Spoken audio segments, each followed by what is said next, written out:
Bagong nang natuminaliplano Fundok lolinanggi Sanggat hamoy girong siba Pandunalay rano Nanggi chinbala Haydat lolin at chinalusi Hoy girong siba Ipang mo ba? Hoy girong siba Hoy ipang mo ba?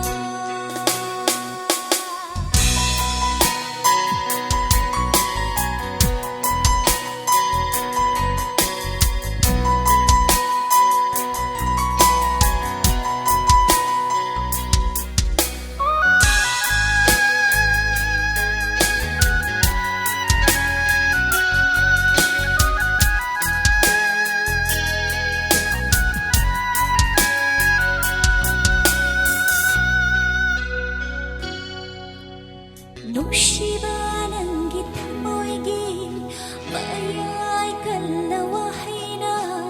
Patabasong ang dari Buminggi hulso Nung siba ng gitamoy gin Mayay kalawahay na Patabasong ang dari Buminggi hulso Esong hayba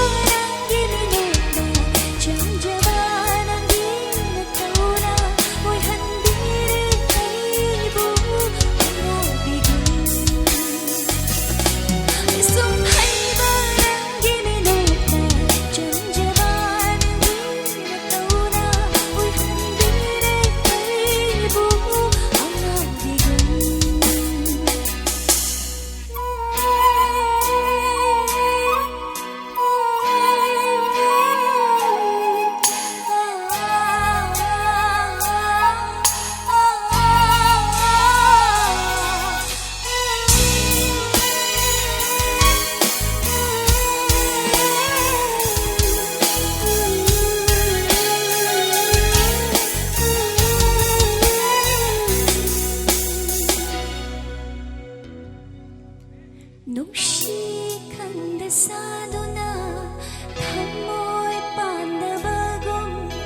Chaki basuyaroy Inat sidagi